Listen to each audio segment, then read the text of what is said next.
Okay, so we have Tish Owen joining us, and she is pagan, and she is the author of a book called Spell It Correctly.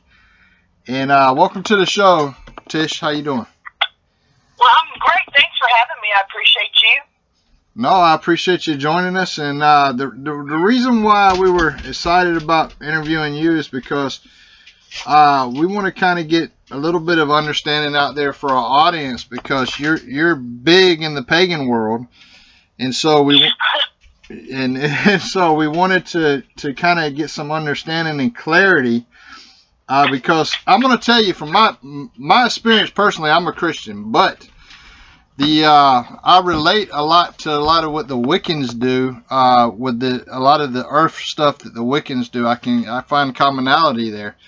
But Right. so I'm a very open Christian, open-minded Christian, and so I just wanted everybody to know that people that are pagans don't necessarily worship the devil, which is a huge misconception out there. But if you could elaborate a little bit on before we get into your book and the store and stuff like that, if you could elaborate a little bit on your religious practices as a pagan. Well, I do follow the Wiccan calendar of holidays, which is 8 major Sabbats, which is the holidays of the year, which is Samhain, Halloween, Yule, that's Christmas. We do spring equinox, we do midsummer, we do a harvest. Actually, there's 3 harvest festivals, August, September, and October, and so there's 8 different holidays, and they're all a little different.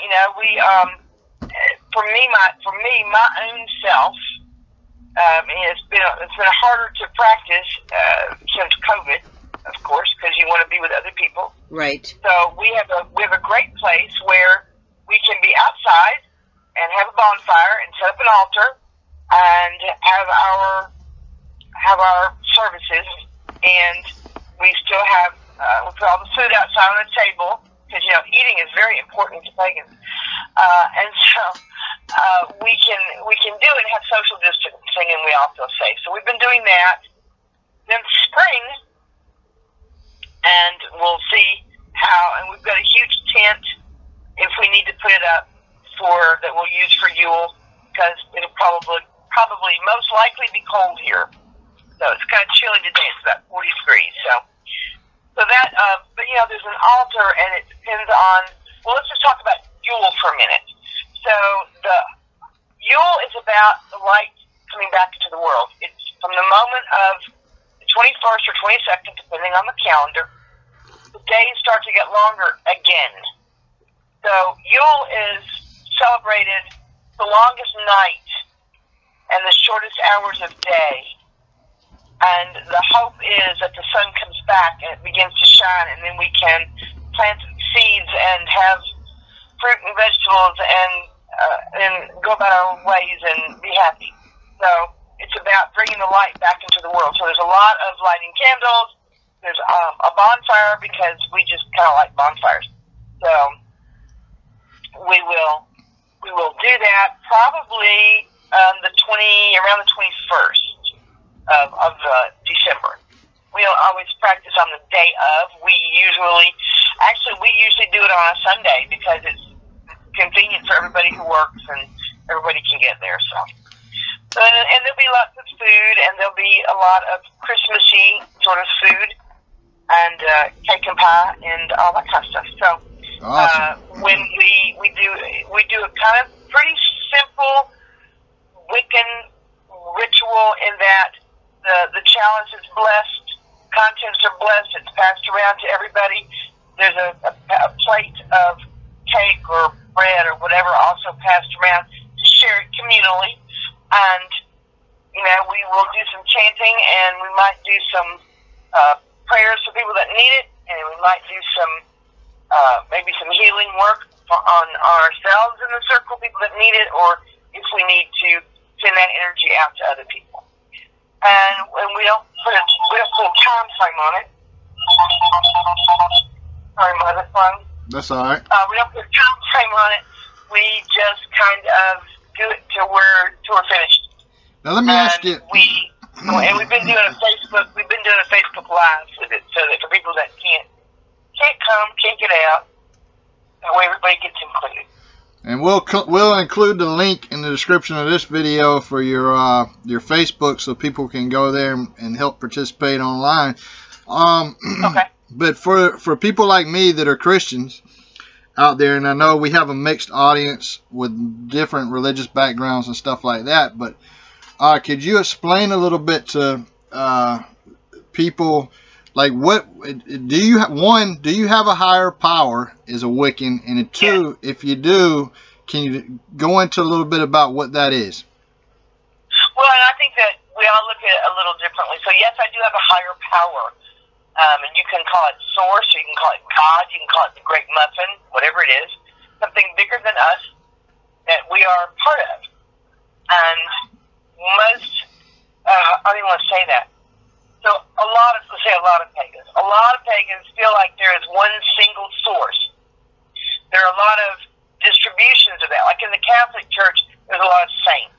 And in paganism, there are a lot of gods and goddesses. But there's one source from which it all comes.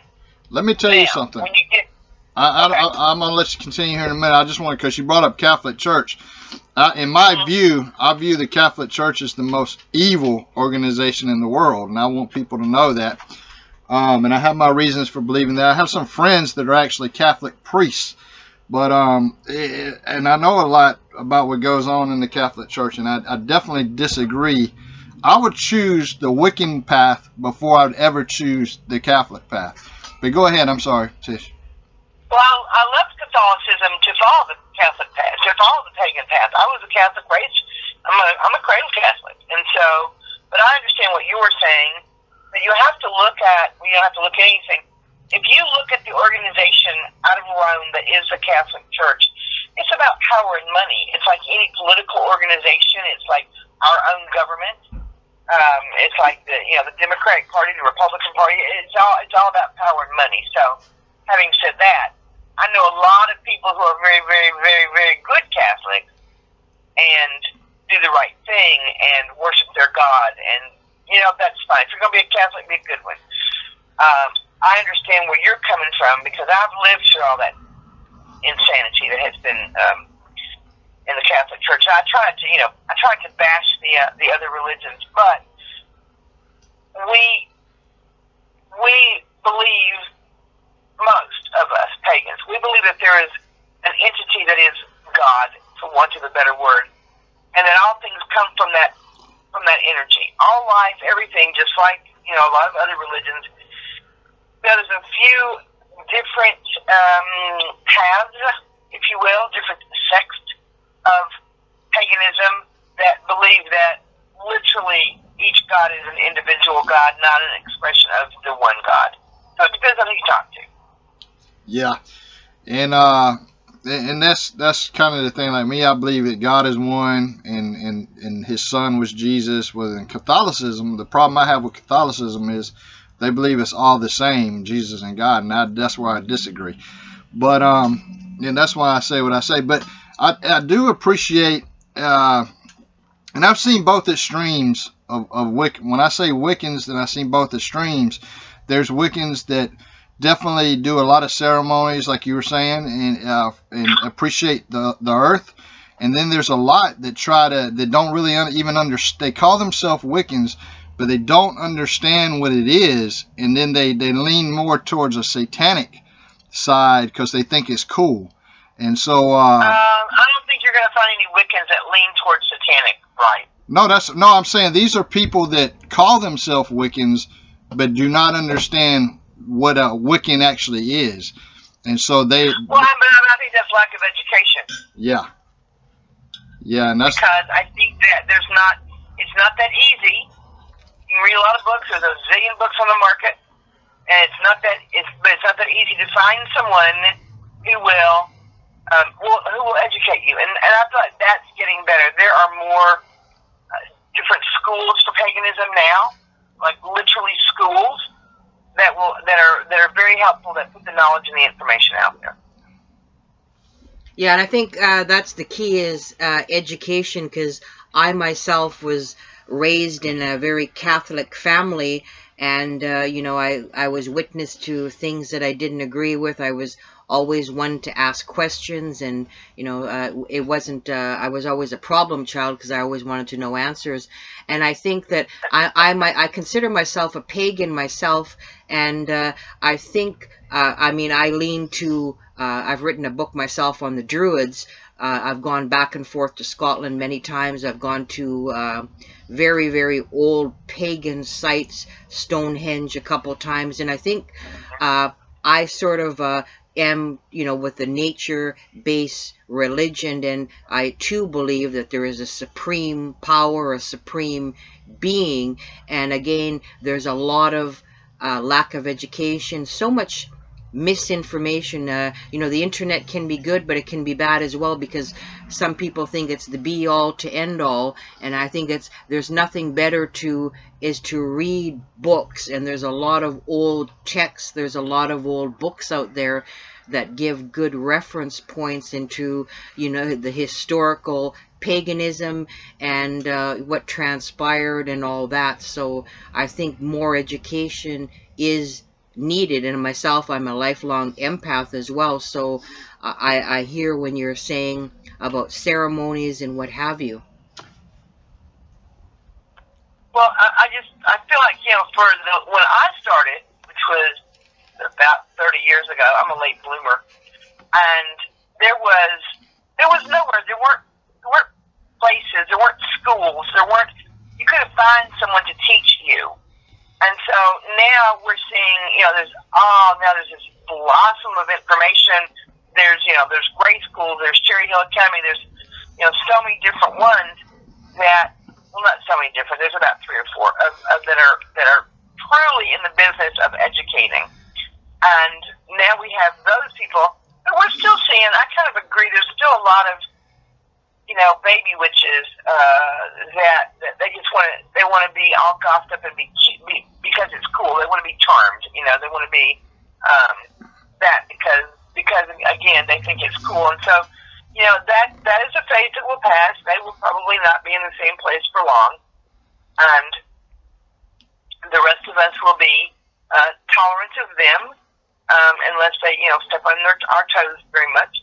But for the most part, we kind of go, oh, bless her heart. Here, let me give you some books to read. So that's, we just, you know, we need to keep educating. Now let me ask you this, Tish. You I know when we originally talked, and I know it's online as well, that you credited with having the largest pagan festival in the U.S. at least, and so. Not the U.S. Mine's not. No, mine's not. Mine's about the third. The largest is Starwood in New York. The second largest is Pagan Spirit Gathering, which is usually in the middle of the country, and that's Selena Fox. There's Florida Pagan. I'm going to say fourth. There's Florida Pagan, which of course is in Florida, and they do a festival twice a year. So these are festivals that get 1,000 people and more that show up at their festival. So I have about 400. So it's still, that's nothing to sneeze at. That's a pretty respectable figure. So I'd say largest in the southeast, if you don't count Florida. How's that?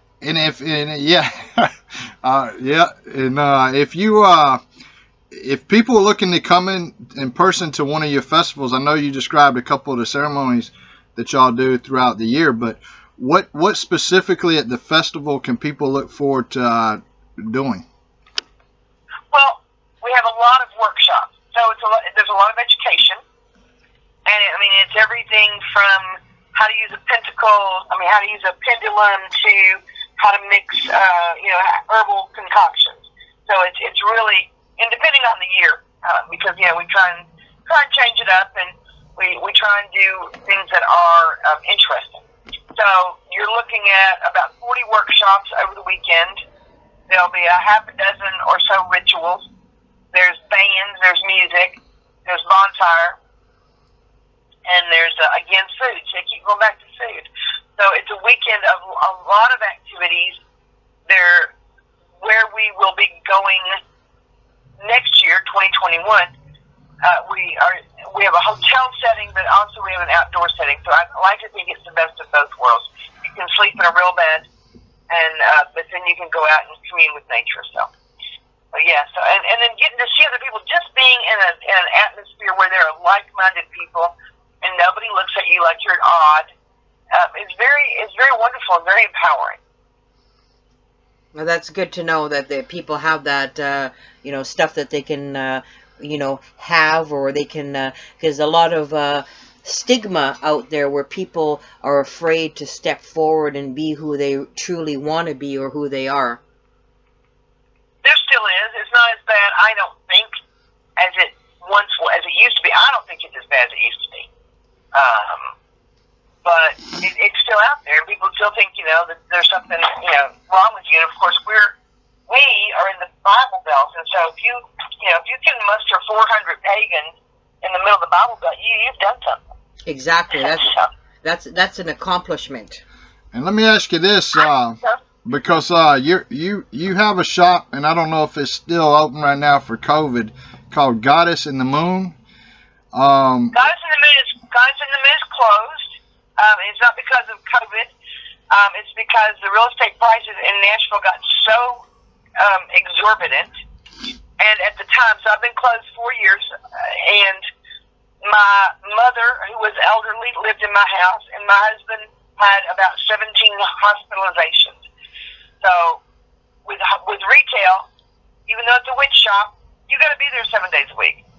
And I couldn't be there and take care of what I needed to take care of at home. So I closed the store, but I still do readings, past life regressions, Reiki sessions out of office space in Nashville. So, and I still, make candles but not a lot of merchandise because I'm in office space. So it's right. I did have a store for 25 years. That's probably long enough for anybody to do any one thing, right? Absolutely.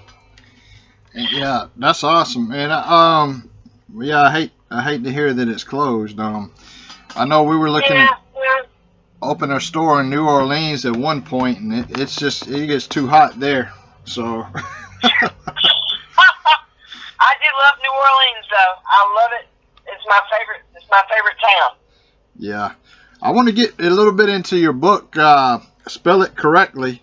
Can you give us a little bit of what prompted you to write the book? What can people expect to find knowledge-wise in the book? Well, I had customers that would come in and say, well, I really need a spell for, I need a new job, or I need to quit smoking, or I need I need a boyfriend, whatever. And so I just started studying, gathering information, and understand that spells are just like praying, although you just have more bells and whistles. That's all. You have candles and you have incense and all those things that put you in the mindset of what you're asking for, what you're putting out into the universe. I need this thing to happen for me.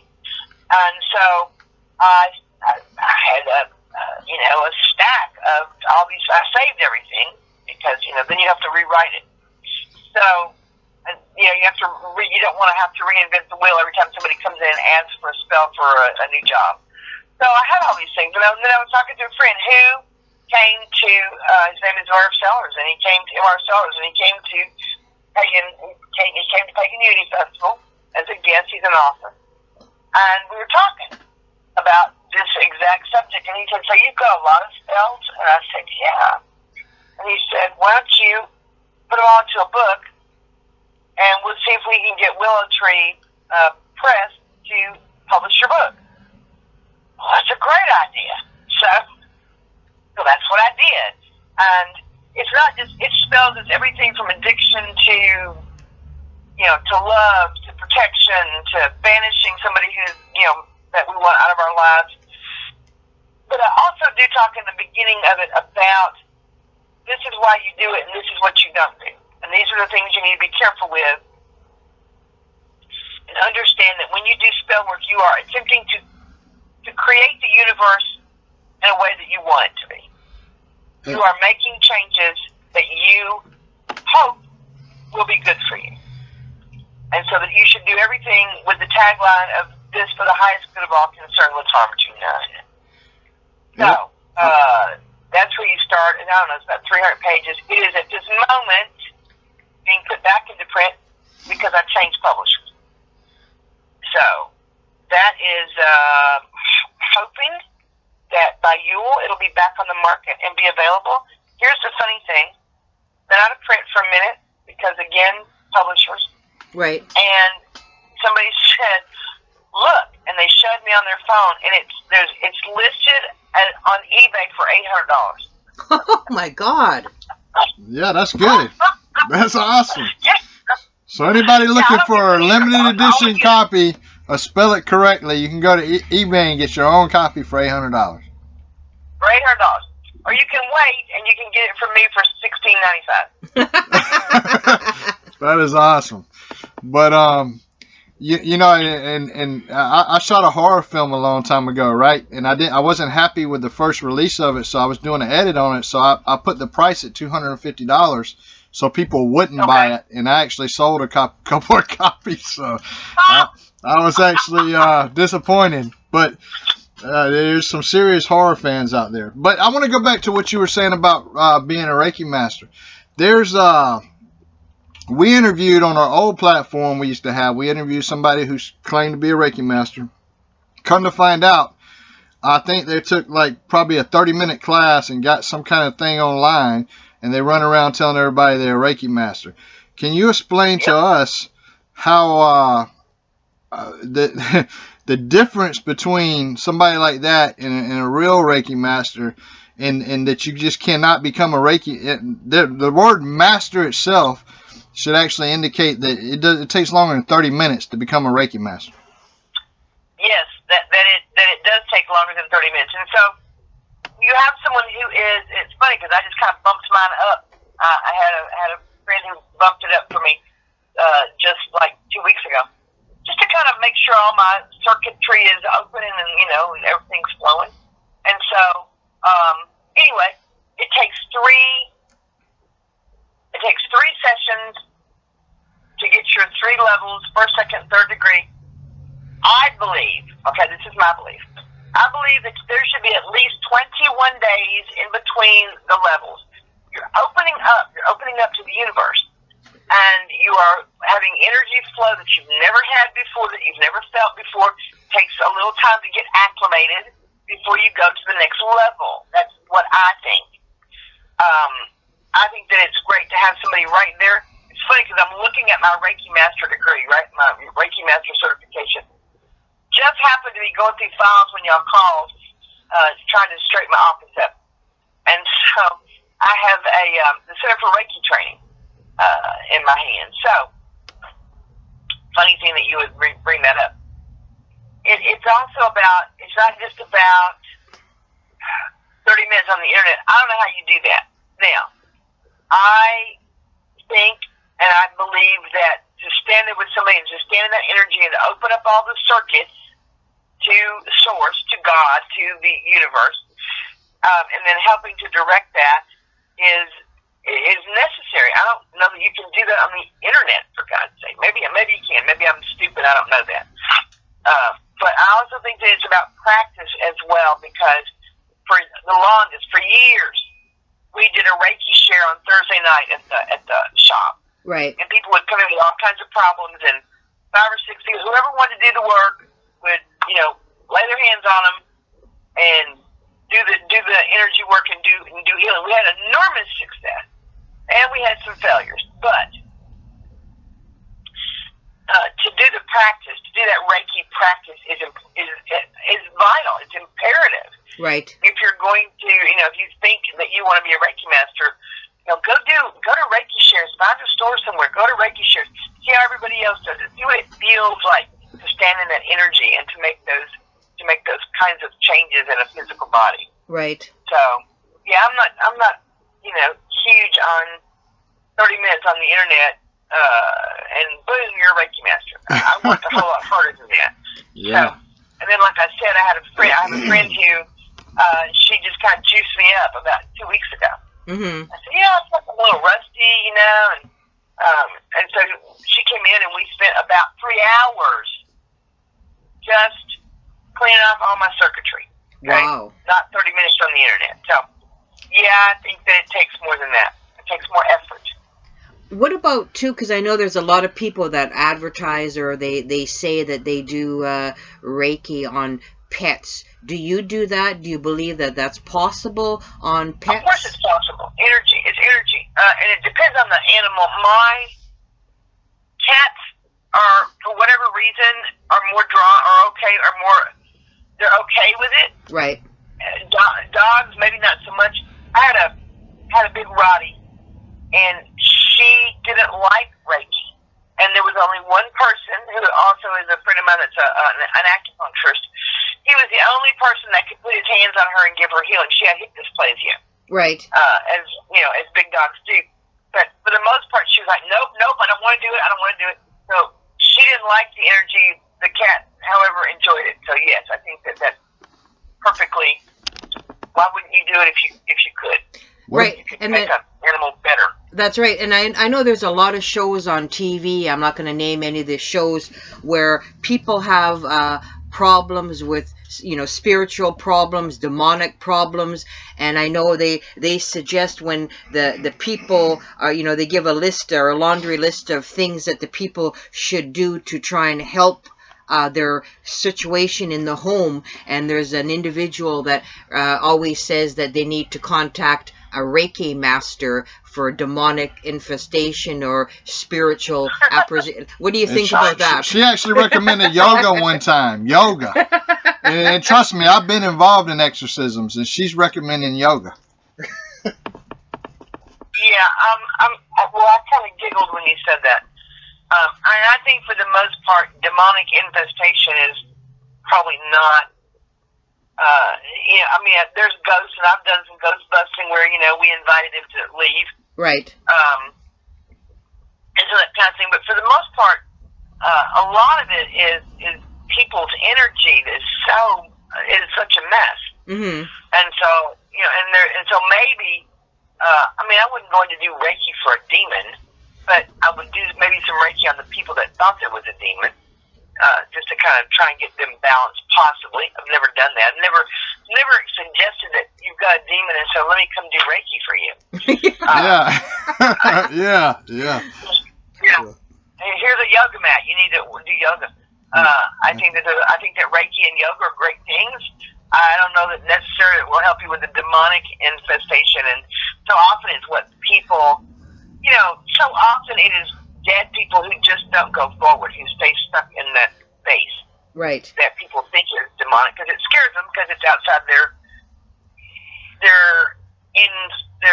experience.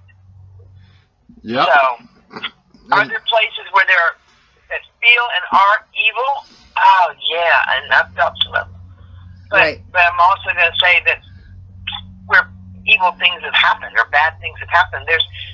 I'm in Tennessee, and so there's a lot of Civil War battlefields. I won't go near one.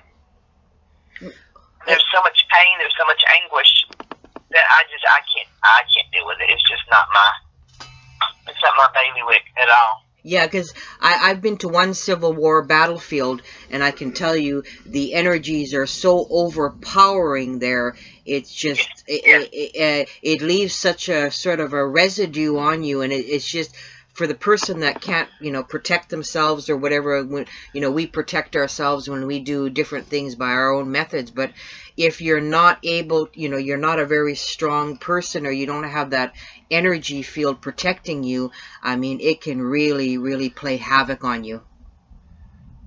Well, I agree. There's my middle child, my youngest child, but my middle child is very open to dead people. Right. And so she called me. She had gone to MTSU, which Murfreesboro, and there's a huge Stones River battlefield there. Mm-hmm. And boy, is it haunted. So anyway, so she called me one night, and she said, "So are you familiar, Mom, with this Stones River battlefield place?" "Why, yes, I am." "Well, it's haunted as hell." "Well, yeah, it is." And so she said she was going back to the dorm at at dusk, which, dusk really is that time between the worlds. It's not midnight, it's dusk and dawn. But she was driving down alongside where the stone wall is that demarcates it.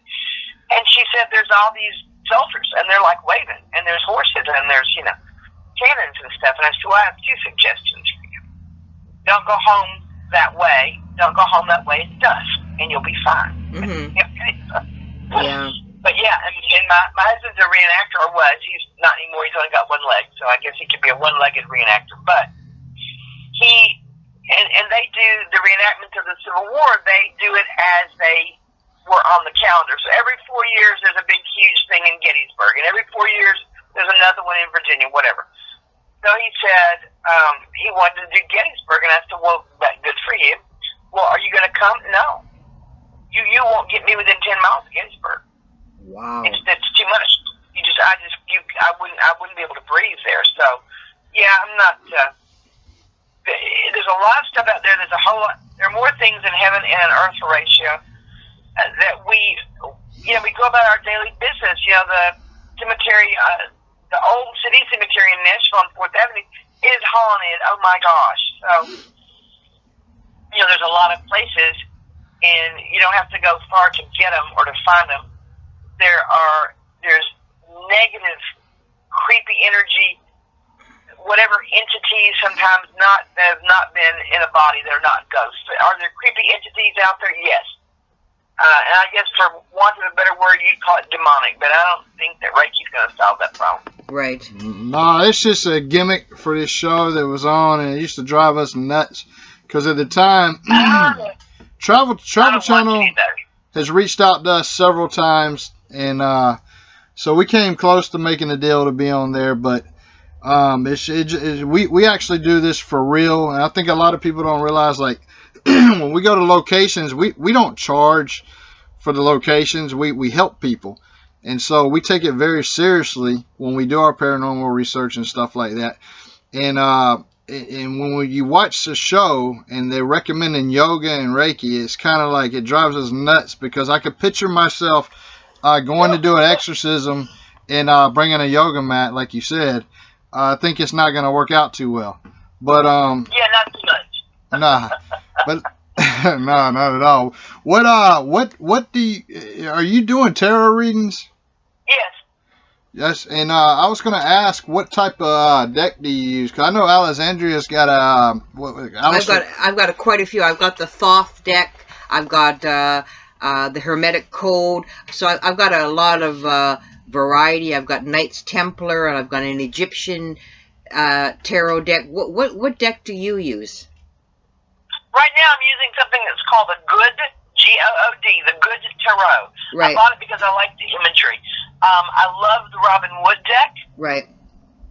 I love the New Palladini deck. I love the Goddess Tarot. So there's about 5 or 6 that I'm enamored of. And so I'll use one till I wear it out. And then I was gifted for my birthday the Game of Thrones Tarot, which I love it. Oh, wow. It's very good. I like it a lot. And on Sundays I do a Facebook.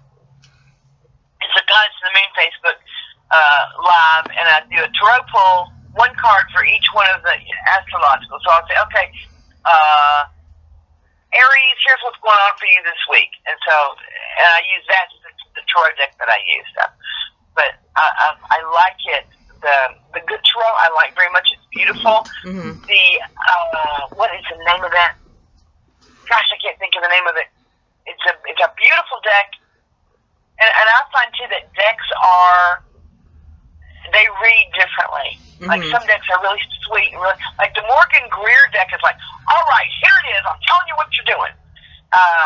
And then you have, like, the Universal Tarot. It's a much softer sort of energy that comes through. So a lot of it is the imagery that I think kind of has something to do with the with the reading. So, but, I've decided I can probably read with anything. Now, I don't like the Thoth deck, and the imagery is so busy for me. Right. That I have a hard time with it. And we did a show, several years ago. It was a huge art show. and they were using imagery from the Thoth deck as their background or whatever. And so the guy who organized it we had a bunch of readers. We had like 6 readers. He wanted everyone to read with the Thoth deck. Mm-hmm. Oh, God. So we did, but not by any means is that my favorite deck of all. Probably the Goddess Tarot is probably my favorite deck. Right. And I wanted to ask you a question, because I know with the phase of Harry Potter, wizards, wands, and all that stuff, and it became such a huge craze, and I mean, parents would go out and buy their children wands and stuff like that. Do you think shows or books like Harry Potter sort of made people more accepting of the magical arts, where it was sort of not as frowned down on? And do you have a wand? So did it make us more mainstream? Maybe so. Mm-hmm. Did it make us less scary? Yeah, maybe so. I have several wands. I have a wand from an apple tree in my backyard that was struck by lightning. I have a wand that my daughter got me in Barbados. I have a wand that is, I'm trying to think. Oh, it's crystal. So I've got several. Right. And I mean, they're just direct energy. I use them if I put circle up, I use them to direct the energy to make the bubble to be inside to, be able to do whatever, whether it's ritual or whether it's spells or whatever. I'm a huge believer. Put your shields up. And maybe you won't have demons and you won't need to have Reiki. Right. Well, let me ask you this question. And this is kind of a different thing right here, because I know you're talking about chasing the rainbow and facilitating a pagan festival. Were you able to do that without losing your mind? No. And maybe, and it might be a prerequisite that you have to be crazy in order to do it. Yeah. Well, that's another one of your books I want to put out there. Is that it's called Chasing the Rainbow, Facilitating a Pagan Festival Without Losing Your Mind. Is that book still available? That book is available. Okay. And it's and I'm going to add to it. So right now it's in its original form, but I'm going to add, because this year, 2020, we facilitated a pagan festival that was online. We were one of the first ones to do it. Now everybody does it. When you're good, everybody copies you, right? Yeah. So I got some help from an organization that is a pagan organization, and they helped us to figure out how to do this, because I didn't know what I was doing. And we set it up. We did it through Zoom, and we had about 250 people that participated. We had people from 7 different countries that participated. We had people that were homebound that couldn't have come to a festival even if it was in their backyard. And so we really, stretched out and reached out. So I'm going to add that it can be done this way. And so we're in 2021, we intend to be a physical festival, even if we have to do it with wearing masks and carrying hand sanitizer. But we're also going to do it as a virtual festival as well, because there's so many people that ask for it. Are you going to do it? Please tell me you're going to do it again. Yeah, we'll do it. So we don't really have any choice. We have a lot of people that are, pressuring us to do. So the original book I wrote, a long time ago. 2007. I out and look at the date. I'm sorry. It says it was published in 2007. Okay, that's about right. So yeah. I was gonna say 2009, but you're correct. And I'd have to walk in the other room and get a copy and look at the date on it. But nobody knew what they were doing. In 2007, there were not a lot of festivals. There was there was the Florida Pagan, there was Pagan Spirit Gathering, there was the one in Starwood, New York. And I thought, gosh, wouldn't it be awesome to have one? Wouldn't that be fun? Yeah. Okay. Yeah. So that shows right there the level of insanity that I thought, wouldn't that be fun? Yeah. So we did it, and our first one, we had 97 people, and we went in the hole $4. I consider that to be a success, and so it's gotten bigger and better every year since. So we're going to, we're going to continue. This will be our 24th year. Next, in 2021 will be our 24th year, which is a pretty good run for Pagan Festival. Yeah, if you only went in the hole $4, then that is a success, because I can tell you, I used to do horror festivals, and I know my first festival, 3 people showed up, so I did no marketing for it. So I definitely went in the hole on that one. I learned how to market better and get people there, but I can definitely relate to you. And what I want people to know out there too is that you've written the 2 books, which I would call factual non-fiction books, but then now you ventured into the realm of fiction writing. And I know, I couldn't help it. It's the weirdest thing. And I love murder mysteries. They're fun. So if I die and somebody please erase all of my history on my computer, because it looks like serial killers. But one night I dreamt, and I dreamt about this character. I dreamt about the adventures, and it was very, very vivid. And I woke up the next morning, and I didn't even have a computer. And I went to the office, but I didn't have like a laptop. And so I sat down with a legal pad, and I wrote a lot of words that day. And finally my hand got tired, and I looked at it and I said, I think this is a book. And so it has been. And I've had a lot of fun with writing these murder mysteries, and my character Tess, and she's a PI, and it's very Southern, and of course I am, and so people seem to like the characters, and so I've got the 3rd one in the works. So I've got 2, and I've got the next one coming, and then I've got a couple other books that I feel like I need to write, and one of them is about ghost stories that people tell you all the time about, real hauntings, and just Haunted Tennessee is a book I think I need to write. And I also want to write a book for, I feel like in this world in which we live, in America, we don't have enough rituals. I mean, that we look at as a ritual. And we might have a christening for your kid, and your kid gets their driver's license, and it's just to make prayer, I guess, is probably what I'm thinking.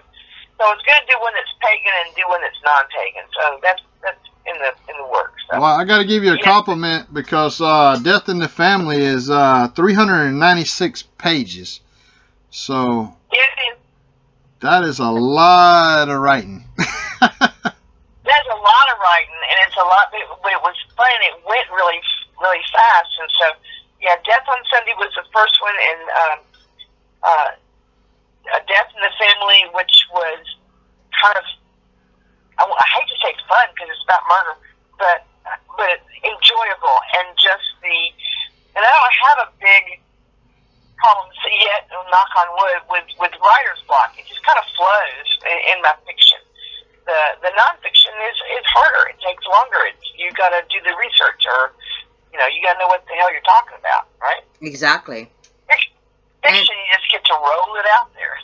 That's right. Cool. And you do talk about past life regression, and you offer that services too.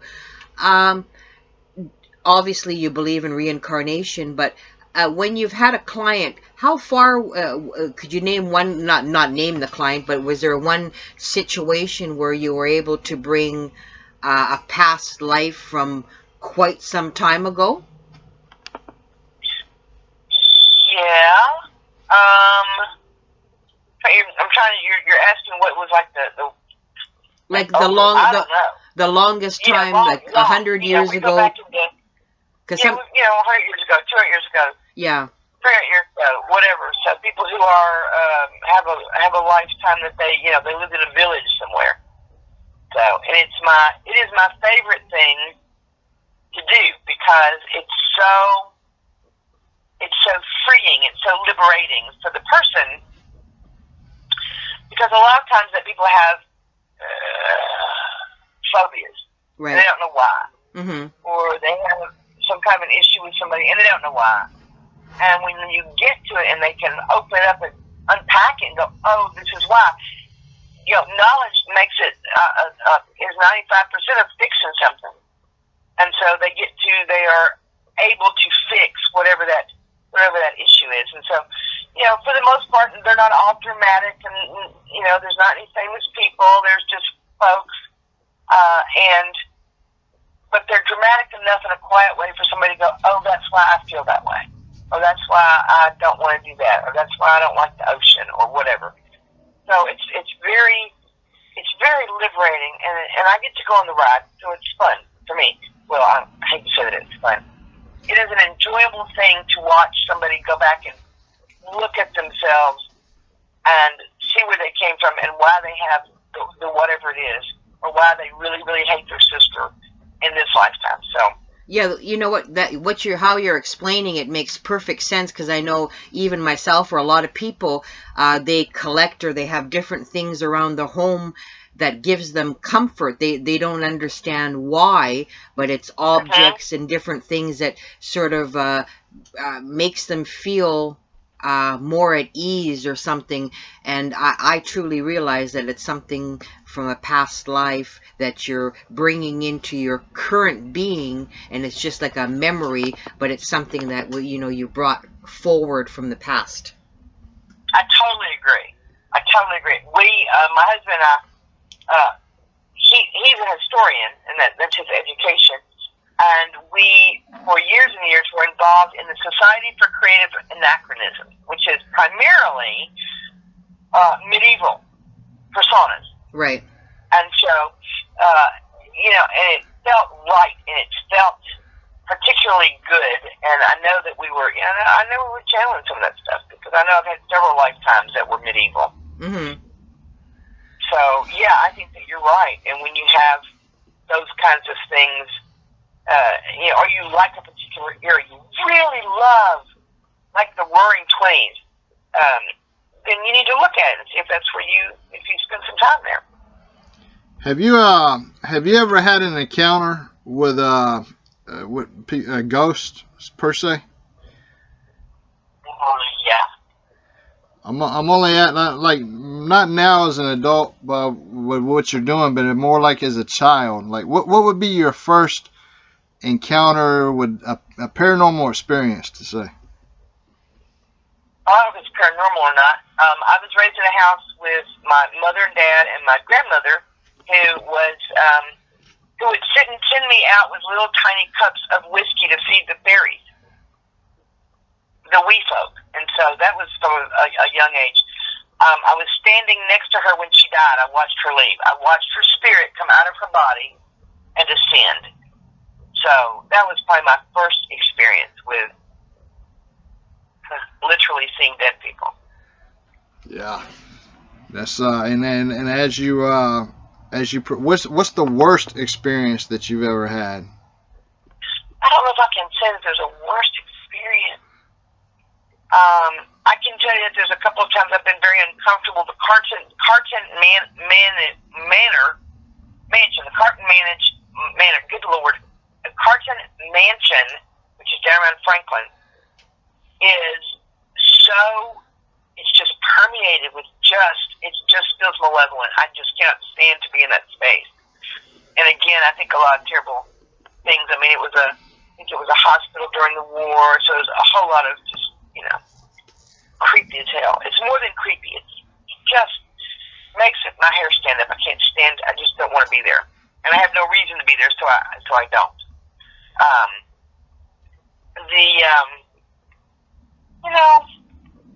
People go out to, cemeteries and whatnot, and for the most part, they're not really haunted. There's nobody there.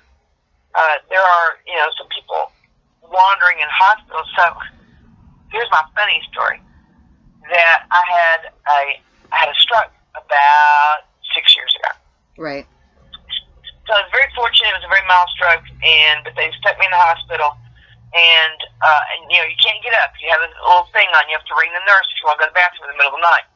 kind of frustrating as a grown-up to have to deal with that. So, but anyway, so I was asleep, and I woke up and there was a nurse in my room, and she's looking at the screen, you know, the printout of everything. Mm-hmm. And I said, you know, good morning. It was the middle of the night. And she said, oh, you don't need that. She pointed at the bracelet on my wrist, the risk of fall bracelet. And she said, you don't need that. I'll have that taken off. And I said, okay, that'd be great. So she went away. I went back to sleep. But I did get up and go to the bathroom later, after this encounter, if you will. And then one of the evening nurses came in, and she said, you've been getting up and going to the bathroom. And I said, well, yeah. Well, you're not supposed to. Well, the nurse from last night, the little blonde nurse told me that I could. And she looked at me and she said, there is not a little blonde nurse on this floor on any shift. Wow. And I said, well, y'all might not be paying her, but she sure as hell is here. So, oh my God! Wow. Yeah. And I realized later, in retrospect, she was wearing the whites. Nobody wears those. I haven't worn whites in 20 years? Mm-hmm. Probably longer. So she was wearing the whites. You know, her hair was pulled back in a cute little knob, and just very, like whatever, 20, 30 years. So she was certainly there, and we had a conversation, and she told me I didn't have to call somebody to go to the bathroom in the middle of the night. So. But anyway, but it got me in trouble. She got me in trouble. So. Wow. But I'm trying to think if there's times I've been scared. There have been times I've been uncomfortable. But then I always remember that this is not their plane of reality. They don't belong here. Right. This is my plane of reality. And so I have the power to say to them, be gone. Take yourself on down the road. And then the other thing I remember is, as my mother used to say, it ain't the dead ones you have to be afraid of, it's the live ones that'll hurt you.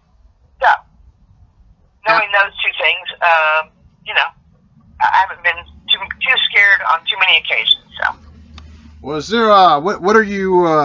Because we're running out of time here. I was wondering if maybe we skipped over something, or what are you working on currently that maybe the people out there listening needs to be aware of? Or? Well, currently I'm trying to get Spellcasting correctly back on market, and what happens shortly? I hunt down an ISBN number. So that'll happen, which would be great. I am, of course, working already. I mean, it's December. I'm already working on Pagan Unity Festival, which will be the second week. It's the 10th through the 13th, 2021.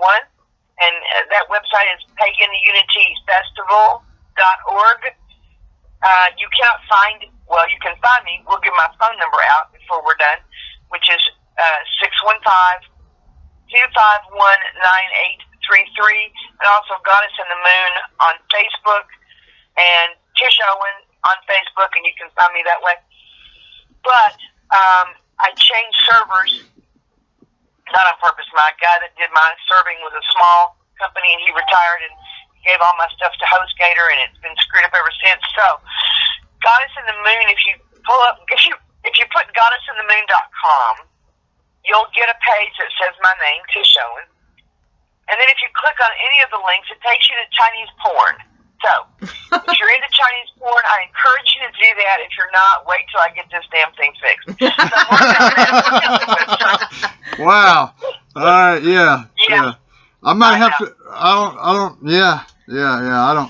I may have to cut that out of the show. That part out of the show, because I don't want to encourage people to go there and look at Chinese porn. And look at Chinese porn. It's just, I mean, to me, it's just.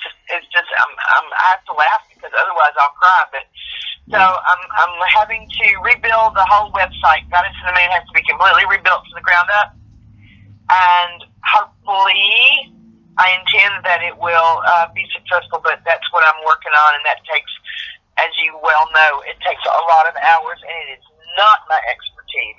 I can build a website, but I ain't great at it. So. Yeah, I hate working on websites. Yeah. Yeah.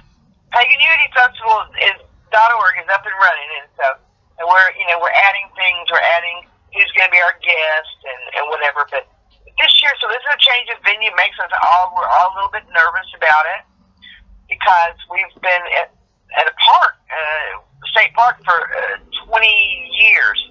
Yeah, geez, 22 years. And we're moving because this park accommodates us. It has a hotel. Everything is really close together. It has a swimming pool, which is, great for kids. And none of us are getting any younger. And it's hard if you have to pack everything in, pack everything out, clean it, all the way down to the floorboards. It's hard work. This will be much easier, and I just feel like it's the thing to do. So I'm working on that, and then I'm making candles and other kind of witchy stuff. So that's what I'm working on right now.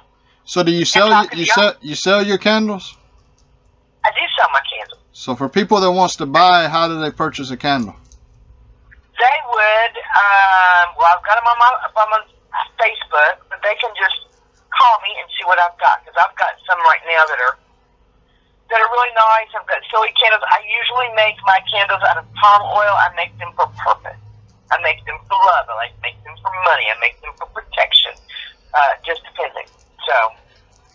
Okay, awesome. So yeah, so a little, and I do, we're kind of joking about Reiki, but as I'm doing my candles, I put Reiki energy into my candles as I make them, for whatever I'm empowering them for. Yeah. No, well, what we used to put this show on a different platform. When we on that platform, the thing that bothered me was I really believed that individual was a Reiki master. I didn't do proper research. And when I did do the proper research, I realized that they were just using the title, but they was not actually a Reiki master. And so it was very disappointing for me that somebody could actually go around and call themselves that, but not really be that. And so, yeah.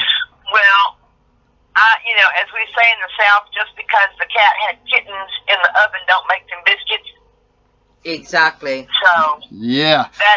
It's a shame that people can do that and get away with it. But you know what? There are gullible people, sadly, that will buy into it. So it's a shame.